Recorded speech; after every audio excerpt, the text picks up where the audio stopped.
with somebody and you just feel like, you've talked with them and they're just not getting what you're trying to say. No communication ever takes place. You ever experience that? I know I have many times, unfortunately. I guess it's just me, but the classic example for me personally was many years ago when my kids were still really small. My wife and I, we decided, it was a Saturday, it was a fall afternoon, or fall morning rather, and we decided, let's just take a drive and look at the fall colors and all this stuff. And so, at the time we were living in the St. Louis area, and so we drove like 2 hours west of there, and just, we targeted just this really small town that we were aware of. We had never been there before, so we take the drive. It's really relaxing, really nice. We get there. And it's about lunchtime. We're all hungry, so we just go to a local burger doodle. I don't know what it was, but we got our burgers and our doodles, and we were almost eating through eating, and I was starting to get kind of like a headache, and I thought, I just need to get to like a Walgreens or a CVS or something. I need some aspirin. So there was this girl cleaning a table next to us, and I said, "Excuse me, miss, can you please tell us where the nearest drugstore is?" And her eyes got really big. And her jaw dropped, and there was like this awkward silence, and I'm thinking, well, I guess she didn't get it, or I don't know what's going on here. So I repeated the question, "Miss, can you please tell us what the nearest drugstore is?" And she was frozen there, and she finally said, "I have to talk to my supervisor." And she literally turned and scurried away, and Paul and I are looking at each other like, what is the deal with this? It's like Twilight Zone or what? So then a couple minutes later, her supervisor comes out, this lady, and she approaches me very cautiously. And it's one of these things, and she says, "Can I help you, sir?" I said, "Yes, please. I just wondered, can you please tell us where the nearest drugstore is?" And she got this really mean look on her face, and she says, "Sir, we don't do that here." And then she just turned and walked away. And so Paul and I are like, what is going on here? And we never did know for 100% sure, but about a half an hour later, we did find a local Walgreens, okay? I got my aspirin. And then we were driving home, and it occurred to both of us, almost at the same time, you know what? I'll bet this is what happened. That, in the big city, we call it a drugstore, but for them, it probably refers to, it's a pharmacy. CVS and Walgreens are a pharmacy. So we are betting that they thought that I wanted to buy some illegal drugs or something. And so, we were just laughing about that the whole ride home. And by the way, if I were to say that, if I were to ask you where the nearest drugstore is, would you know what I'm talking about? Yeah, okay, I thought so. I guess it was just a small city thing. But anyway, no communication took place there, and those two women probably still remember the day when, the guy comes in there with 3 kids and he wanted to buy illegal drugs, the stupid city guy. But sometimes people just don't get it when you're talking to them, right? And I certainly experienced that, particularly in the spiritual realm. And maybe you've experienced this too. You talk to somebody about Jesus, and obviously you have to bring up sin and the resurrection, the cross, and all that stuff. And you talk with them, and you can just tell on their face that they're just not getting it. It's going over their heads. So that it just doesn't seem relevant. They just don't seem to get there. And I've mentioned this many times, but for 35 years, the first 35 years of my life, that's how I was. People would talk to me about Jesus and sin and heaven and hell, and I just didn't really understand it. I didn't see the relevance in it. It just, that's fine for you, but it wasn't fine for me. But why is that? Why is it that some people, when you talk to them about Jesus, you talk to them about the good news, you can go to heaven, you can have your sins forgiven, and some people, they just don't seem to get it. It goes over their head. Jesus isn't relevant. Why is that? Well, Jesus actually tells us in our parable this morning.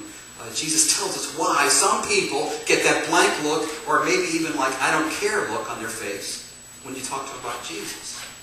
On the other hand, I've talked with people, and maybe you've done this as well. You talk with them about Jesus and sin and heaven and hell and judgment and all that stuff, and you can tell they actually get it. And so, you open up your Bible and you look up verses, and you can tell a light bulb goes on in their head. They get it. They understand it. Then they actually commit their lives to Jesus. They get baptized. And I'm telling you what, for a pastor, that is like a spiritual high. I tell you what, every time there's a baptism here, I'm just like on a spiritual high for days afterwards. But I've also talk with people about Jesus, and they've understood, they've made a commitment to Him, but then over time they sort of disappear. And you never see them again. You never hear from them again. You know, I call and talk and leave messages on their machine at home, but they never return my phone calls. And it's just like they just drop off the face of the earth. Why is that? Why is it that some people, they actually get it, they actually understand what you're talking about, Jesus and sin and heaven and hell and all that stuff, they understand it, they actually even make a commitment, a public commitment, they get baptized, the whole shebang, and then over time, you just don't see them anymore. Just like they fall away. They don't want anything to do with Jesus anymore. Why is that? Well, that's what we're going to talk about today. Number one, and again, Jesus is going to tell us why some people, they just don't get it. Jesus, sin, and heaven and hell, they just don't get it. They don't really care. It isn't relevant to them. And Jesus will also explain to us why some people do get it, and they actually make a commitment. They might even be really excited, but then over time, you never see them again. Or they don't want anything to do with the church after a while. Jesus explains why that happens. And I don't know about you, but I am really glad that He does explain it. Because, you know, if we didn't understand why that is, that could be kind of discouraging. I mean, have you ever shared Christ with somebody and, you know, you can tell on their face that they're just not getting it, they could care less? That can be kind of discouraging. That can be kind of depressing. And it can also be very discouraging and very depressing when somebody seems to get it, they actually make a commitment, but then you never see them again. And they just walk away from the faith. So I'm really grateful that Jesus tells us why that happens. I'm grateful for that, because otherwise we might sort of get discouraged, we might get depressed, we might want to sort of give up. You know, why do we even try and, you know, bother to do evangelism at all? Well, the answer is, of course, and most of us know this, because that's our mission. That's why we exist. We, as Christians, we exist to make more followers of Jesus. And we also exist that, you know, those people who are already following Jesus, we want to help them to be better followers, okay? And so we can't give up. We can't be discouraged. We can't get too depressed. But those questions still nag at us, don't they? Why is it that some people just give you this blank look, they don't get Jesus and sin and all that stuff? What's the deal with that? And maybe most painful, what is the deal with people who actually accept Jesus, they make a commitment, and then they just float away? Why is that? Well, Jesus is going to answer those two questions for us today. So really interesting parable this morning. So if you will, open your Bibles. We're going to be in Matthew chapter 13 is where we are. Matthew chapter 13. So first book of your New Testament, chapter 13. And this is generally called one of two things. Either the parable of the sower, S-O-W-E-R, not S-E-W-E-R, or parable of the soils. Okay? And basically Jesus wants to explain something about the spiritual realm to His followers, to His disciples.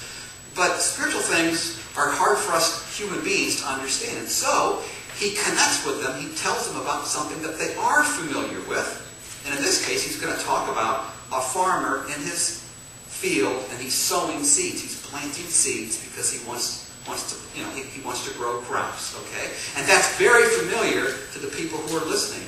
And so after Jesus tells about this farmer sowing seeds, then He's going to make a spiritual application. Okay, but first we have to start with a very familiar scene, and that will be a very familiar scene to them, a farmer in his field throwing seeds around. So here we go, beginning the first 9 verses of chapter 13.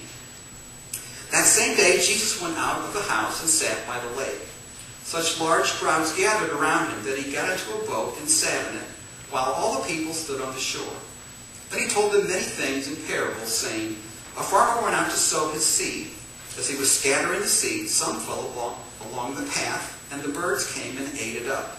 Some fell on rocky places where it did not have much soil. It sprang up quickly because the soil was shallow. But when the sun came up, the plants were scorched, and they withered because they had no root. Other seed fell among thorns, which grew up and choked the plants. Still other seed fell on good soil, where it produced a crop 160 or 30 times what was sown. He who has ears, let him hear.